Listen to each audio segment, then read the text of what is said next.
Hey folks, Rudy with Alpha Investments. We're going to do a nice little dramatic question today. Hope everyone's being safe, stay calm, enjoy your life, be nice to people. Rudy, look, been a big fan of your channel for a long time. Why? This channel sucks, right? Okay. How can you honestly be comfortable with buying sealed product with the idea of collecting and labeling the word investment to any form of sealed product in 2020 with stores shutting down, massive amounts of products sitting at distribution level, products not able to be sold? There's so many things, and the inventory is built up everywhere.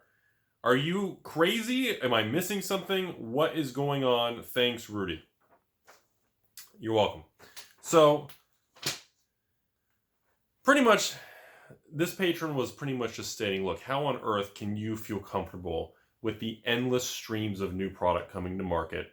And, why or how can you justify staying the course when it just looks so bleak and so high risk, and you always focus on risk and reward, which is true.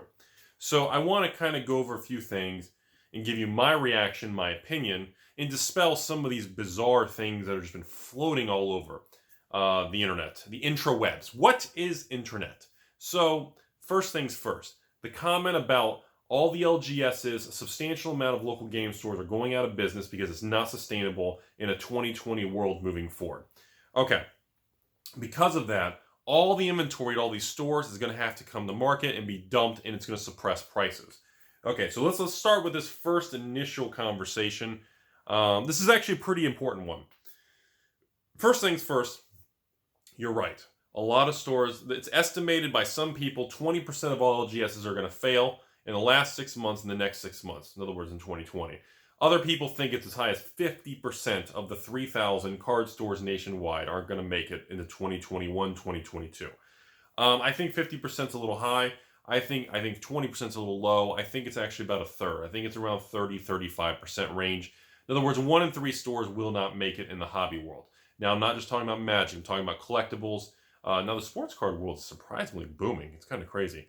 But the comic book, the actual Pokemon, Magic, trading card, board game, tabletop world as a whole. And this is not because the products are actually bad in a bear market. This is actually due to the fact of, well, same thing as me. When I get people contacting me like, hey, Rudy, I'm in Florida. Can I set an appointment to meet you to do a transaction? I want to sell $5,000 Arabian Nights cards. Okay, well, it sounds great. I want to work with you. Let's look at the prices. Are you comfortable? Today's, buy list on Star City Card Kingdom ABU, the average is this. Is this a price range you're comfortable, plus or minus 10% based on your exact condition?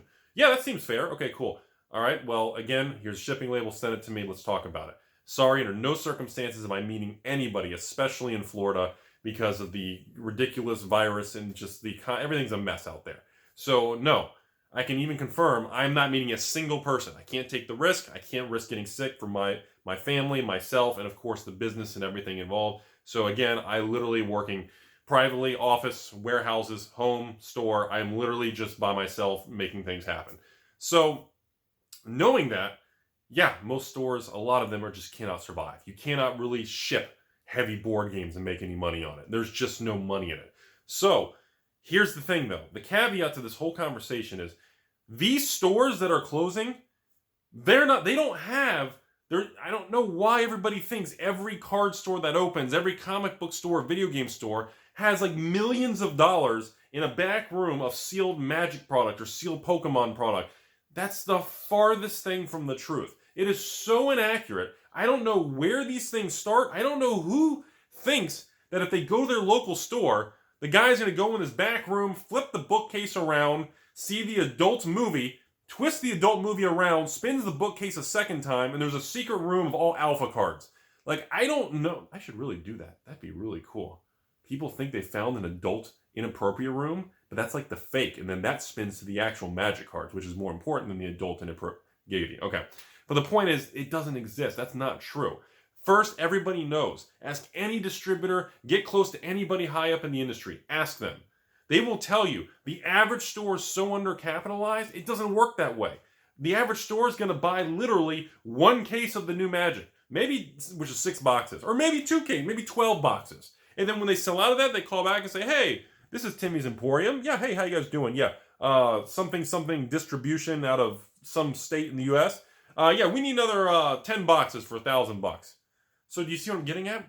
They literally run the whole just-in-time inventory. It is literally, there's no, the inventory system that these stores are using is very just by the skin of your teeth because they don't have the capital to tie up hundreds of thousands of dollars in inventory.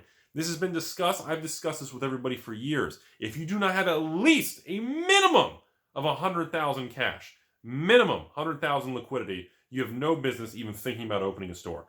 I stand by that. I've said it for 4 years on this channel, and even then, I think you're playing very. I think that's still risky. I think the ideal number is, I know it's stupid, I think it's $250,000 cash if you want to properly capitalize your business, carry inventory, and be able to manage these expensive products in retail.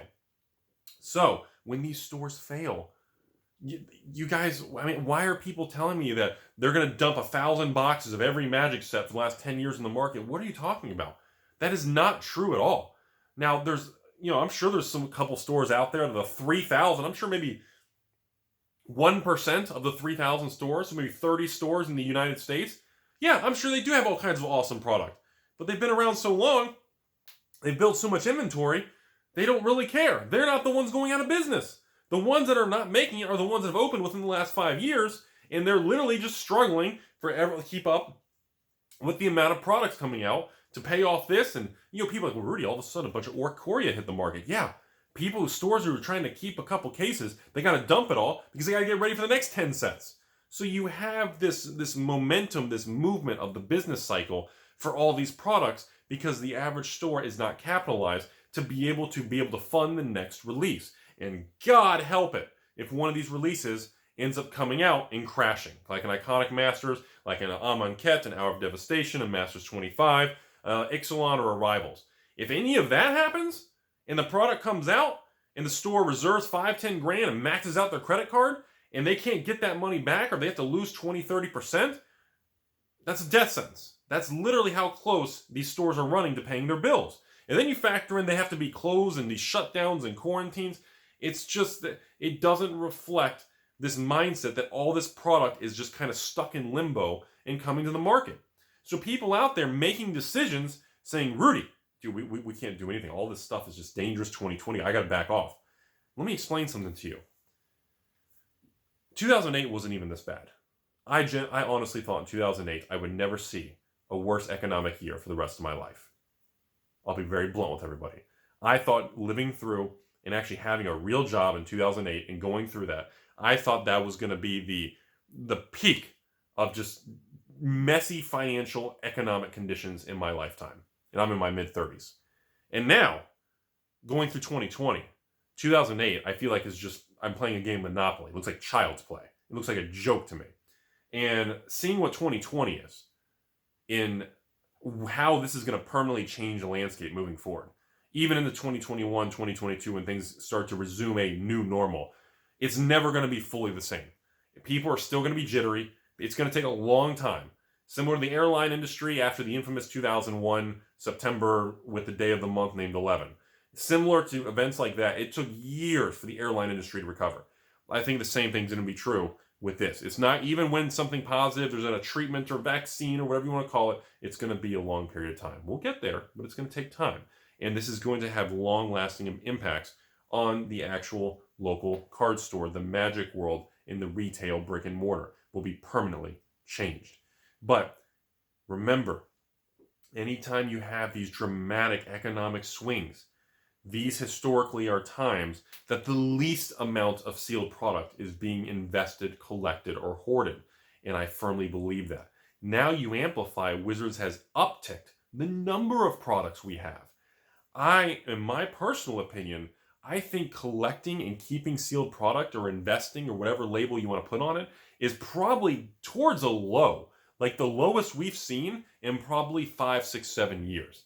Like, yeah, sure, people are going to be like, oh, Rudy, I got a case of Modern Horizons. You're probably going to do good in 5 years. Oh, Rudy, I got a case of Dominaria. Hey, home run there. But overall, this whole thing that there's mountains of pallets of product is not even close to being true, everybody. It's just not real. So you need to understand that people who are saying that, I can't, Magic's all going to go to zero, it's overprinted, there's too many products. In my opinion, this is going to have an inverse impact of all this stuff. Because if you look at what's happening and you look at the number of products and all the stores that have almost no inventory of these products, let's just go back last year. Let's look at 2019, shall we? Okay, let's talk about 2019. How many core set 2019? Basic 2019 core set. Everybody hated it. The best rare in the set was $2. Terrible card. Okay, well, where's all the product? Go on eBay. Do you see tens of thousands of core set 2019 for sale? Okay, Rivals of Ixalan. One of the worst sets next to Hour of Devastation and regular Ixalan. Terrible selling. Didn't do good. I mean, wasn't overprinted. Just didn't do well. Okay? I ran it to patrons for $7.99 for a year, I think it was. Or 11 months or something. I don't even know. Barely sold any of it. Maybe 50 patrons a month bought it out of maybe thousands. I mean, again. So now I go on eBay and Rivals of Ixalan, if I can find it for under $140 shipped with taxes and shipping, under 100, so what, 130s and below? Seems like now all of a sudden it's like, what the heck happened? Okay, well, if there's bazillions of product, where's the product? Because if I have 10,000 boxes of it and I paid the $80 a box and now it's doubled, you bet your butt I'm going to lock in some profits. How come that's not happening? Iconic Masters, 2017? Okay. Terrible product. Releases, tanks, does terrible. So much of it, it's everywhere. Print to oblivion. Oblivion. Print to brilliant. Print to demand. I've heard all these little hot little keystroke hot words. Okay, where are all the boxes? If I had 10,000 boxes of Iconic Masters, I wish I did, and I paid $120 a box, and I can double my money, you bet your butt I'm going to be unloading large chunks of this to lock in money and look for the next thing. Why isn't it happening? Anybody will explain to me? I'm unkept. I complained. I hated the product. I was so proud to have an Egyptian Magic set. The lottery cards I thought were just the most insulting thing ever. Bashed the product for nonstop for months on this channel. Barely sold any of them to the patrons. I mean, I had it for sale. Doesn't mean anybody was really buying it. Now, I'm unkept, honestly, $150 a box. $160 a box is a good deal. What happened? Where's all the boxes? I thought there were just pallets in warehouses full of this stuff. I thought all these stores went bankrupt from these garbage products, and all this product was going to hit the market and it was going to collapse. Where is it? It's easy to say these things on the internet and get people concerned and get people wound up in negativity. But where is it? Where are the facts? That's the most important thing everybody needs to look at. Think about this. If everybody, Rudy, I'm thinking about this. Let me go on the internet. Let me go on the interwebs. I'm going to go on Reddit. I'm going to go on my Facebook groups. I'm going to go on my secret society groups. I'm going to go on my Silk Road, my back page, my Craigslist. And I'm going to ask people, what do they think? What should I do? Make sure I get a second opinion. Oh, Rudy, I did that. And boy, everybody was, I'm definitely not going to do it now. I don't want to buy that. So what happened? If everybody felt a certain way, why doesn't the data reflect everybody's comments and feedback and back and forth and rhetoric on the internet? Why isn't the data and the price points of these Magic products that Wizards is making, that's all overpriced, that everybody's angry, everything's garbage, and angry, hit the keyboard? Why aren't the raw numbers reflecting the rhetoric you see in the Magic world with the collectors, investors, and people buying the product? It's a massive disconnect. Period. At the end of the day, if Wizards was raising these prices and doing these products, and they were printing 100 bazillion boxes, nobody was buying it, sales were tanking, guess what? I bet Wizards would lower the prices. That's not happening. They're continuing to blow out the numbers. Every product is home runs. I can't even think of a bad product in the last 6 months, a year. Somebody tell me one bad product that's completely collapsed. Completely collapsed. That literally is below the initial distributor price. Below $80. Give me a standard box below $80. Give me a master box that's below 140, 150 from the original thing, or 180. Or Ultimate Masters, when it was, what was it originally? 220? 250? What did I sell mine for? Maybe a patron needs a comment. What did I sell Ultimate Masters for? 249, right? Give me anything. Somebody give me an example of any of this stuff. I mean, yeah, in the short term, the prices go like this. And when the prices go up, yeah, prices go down. Oh, I hate everything. Rudy's the devil. Magic's worse. Wizards is terrible. I hope they go bankrupt. It's back up. Magic's the best. You see that. You always see that. Ikoria collector's boxes goes up. Yes. Oh, Commander went down. I'm out. I'm quitting Magic. Explain to me. 2019, same thing, Commander. 2018, Commander. I can go on and on. But what the issue is, everybody, is when people, there's just not a good platform for everybody to talk about this stuff. There's not a good platform for everybody to bounce ideas off of it and get good responses. And that's the real tragedy of 2020. You don't have that open, good conversation. Rudy, I'm thinking about investing in this new standard card in Core 21. Dude, don't do it. It's a bad idea. Overprinted. Move on. Pick something that's more stable. It could spike in the short term. The risk reward isn't worth it. Okay, cool. Thanks. No, I disagree. I'm going to try it anyways. All right, cool. Let me know what happens. Is that really that much of a toxic conversation? Now, over here, well, and that's just a standard card example, but overall, that's what's happening. And it leads to a lot of people that have regrets for not making the decisions that they should have made because they were afraid or they were worried that there's distress. I mean, I had a message the other day. I know most people aren't watching at 16 minutes in the video, so I can say literally hard floppy taco Phyrexian tower in Rudy's basement. No one's even going to notice. But 16 minutes in this video, think about this. I had a patron. Real nice guy. Been with a patron long term. Bought sealed cases of everything. Doing incredibly well. Guy started buying sealed cases from me at Kaladesh and Eldritch Moon for $79. Phenomenal, and I'm happy for him.